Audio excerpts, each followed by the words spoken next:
alors on va vous aider quand même à faire le choix des bons produits ou de bons produits pour dindi cerne. waaw Pape Cheikh donc déjà on va juste commencer par expliquer li nga xamante ne moom moo di cerne sànq ci ndorteel bi wax naa ko nee naa boo xoolee li nga xamante ne moom moo di kanam ci boppam sa suufu bët moom mooy gën a clair toujours li nga xamante ne moom moo di sa déropos donc maanaam ci tubaab ay variation de couleur la yoo xamante ne moom mooy nekk ci suufu bët bi maintenant boo ko gisee nag cerne dafa bare façon am na ay cerne yoo xamante ne moom la ñu tuddee cerne creux maanaam boo demee ba nga màgget ci ngay am xeetu cerne yooyu am na yenn yu ñu tuddee ay cerne plein maanaam yi nga xamante ne da ngay gis nit ki dafa mel ni ku am ay poche d'eau yoo xamante ne dafa nekk ci suufu cernam am na beneen aussi bu ñu tuddee mooy cerne foncé yooyu nag mooy comme par exemple bu fekkee da ngay faral di diwu da ngay gis ni que yow toujours sa suufu bët yi day mel ni lu am benn tache boo xamante ne dafa noir donc parfois c'est causé par la fatigue par le stress parfois même que on dit que c'est héréditaire am na yenn yoo xamante ne aussi xeetu jàngoro yi boo fekkee da nga am benn feebar boo ci jógee la plupart da ngay am li nga xamante ne moom moo di cerne du moins wala li nga xamante ne moo demee ba mag ou bien on parle aussi quand on consomme beaucoup d'alcool aussi parfois cerne aussi daf lay ñeme donc am na ñenn ñoo xamante ne bu fekkee ne dafa dem ba grave dañuy def benn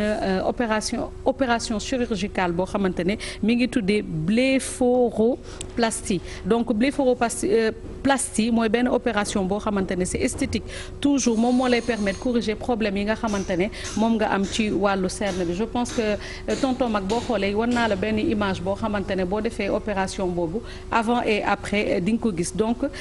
bu fekkee dafa bare ba tombant c'est parce que day joxe un aspect vraiment fatigué de la personne wala un aspect de vieillissement mais léegi nag laka nañuy def pour cacher ko bu fekkee ñenn ñi demuñu ba nga xamante ne dañuy def intervention chirurgicale mais esthétique toujours dañuy utiliser ay produits donc cerne yi nag bare na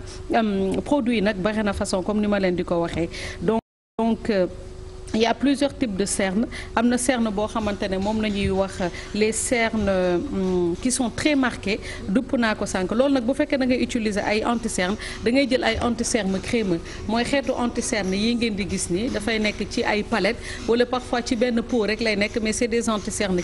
crémeux moom moo nekk xeetu anti-cerne yi nga xamante ne moom moo gën a mën a couvrir cerne boo ko defee tuuti ci sa suufu bët lépp loo xamante ne dafa nekkoon cerne doo ko fa gisati amaat na beneen boo xamante ne aussi moom la ñuy duppee les anti-cernes compacts donc xeet bii la ba tey mais tu l'as parfois en stick comme ça comme ni ngeen gis ni donc bii c'est compact yii nag mooy ñi nga xamante ne ils ont des cernes yi jógee comme ni ma ko waxee woon sànq mooy les cernes foncées ñi nga xamante ne seen couleur u cerne dafay changer au lieu mu kii daf lay jox noir parce que da nga doon diwu xeesal boo xamante ne daf lay sonal donc c'est des cernes qui sont pas très compliquées mais bu fekkee da nga bëgg utiliser un anti-cerne moom laa leen di wax da ngeen di utiliser un anti-cerne compact de dina ko cacher comme il se doit amaat na yeneen yoo xamante ne moom ngeen gis ni am plusieurs colorations il y a la coloration orange il y a la coloration bi nga xamante ne moom mooy marron en tout cas par rapport ak teintu kanam bu ci nekk wala der bu nekk si la personne elle a une peau foncée claire métissée wala même une peau blanche am na xeetu anti-cerne am boo xamante ne war na ko mun a utiliser. anti-cerne bu nekk ak peau bi mu méngóol. voilà anti-cerne bu nekk ak peau bi nga xamante ne moom la méngóol donc voilà c'est bon à savoir moo tax ma naan il faut vraiment choisir teinte bi nga xamante ne moom moo gën ci yow bu fekkee da nga xees toujours nga war a utiliser un fond de teint très clair da ngay jël benn anti-cerne boo xamante ne moom moo gën a moins clair sa propre teint fond de teint donc moo tax mu am différentes colorations yoo xamante ne day am ci nit ki bu fekkee nit ki comme par exemple dafa ñuul kuk on leur demande parfois d'utiliser ces fonds de teint orange ces anti-cerne orange là lépp luy anti-cerne dina ko nëbb wala même parfois ça peut cacher des taches donc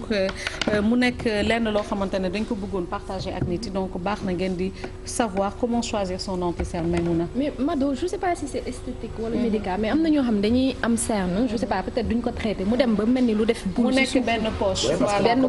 voilà da nga ko bàyyi noonu moom laa la wax te parfois c'est héréditaire léegi nag bu demee ba nga xamante ne dafa def une très grande poche à un moment même les anti-cernes ne peuvent pas cacher d'où l'intervention de faire l'opération chirurgicale bi ma leen leen waxoon sànq ñu tuddee ko la blépharoplastie maanaam c'est esthétique. boo demee ay injection yoo xamante ne nañ lay def wala une toute petite intervention pour dindi li nga xamante ne moom moo di peau flasque bi nekkee foofu. donc c'est important qu'il le faut. fatigue c'est la fatigue moom laa leen doon wax la cause il y a plein de causes. bu dee da nga toog ay jour effectivement nga gëj a nelaw da ngay gis fii ni mu commencé di noircir moo tax ma doon wax que dafay am une variation de coloration de li nga xamante ne moom moo di peau bi et maintenant comme j'ai dit tout à l'heure quand on dit fatigue on est plus proche du stress parce que doo nelaw donc tu es stressé tu es fatigué et ce qui fait que da ngay am li nga xamante ne moom moo di cerne donc ça fait partie des causes j'avais dit tout à l'heure aussi que parfois c'est héréditaire bu fekkee tu viens d'une famille boo xamante ne dañoo am ay cerne bay def ay taches waaw tu l'as da nga koy am la fatigue les œdèmes et surtout parfois quand tu sors d'une maladie boo xamante ne da nga yàgg tëdd hôpital boo demee ba génn la première chose que l'on voit c'est les cernes donc parfois ay clignotants voilà c'est ça comme tu as dit ay clignotants la donc xeetu produits ma won leen les fonds de teint compacts les fonds de teint les anti-cernes compacts les anti-cernes stylus Bic wala les anti-cernes liquides yi nga xamante ne mën nga ko utiliser et toujours plus clair que yow sa fond de teint bi nga nar a utiliser comme ça après boo ci defee sa propre fond de teint day cacher lépp loo xamante ne moom moo di imperfection. Voilà donc des prix à découvrir sur ta page Facebook pour ne pas faire de pub à la télé. Allez sur la page Facebook de Mado dinañ ko gën a détaillé. Et puis bu nekk dinañ leen wax ñaata lay jar ak fan lañ koy jaayee. Expliquer leen itam naka lañ koy defaree puisque vous aurez plus de temps là-bas ci Facebook live yi nga xamante ni Mado mu ngi koy proposer internautes yi sur sa page Facebook. Voilà merci en tout cas pour ces conseils jëm ci produits yi ñu war di utiliser par rapport ak traitement anti-cerne 10h44 mooy doog a jot.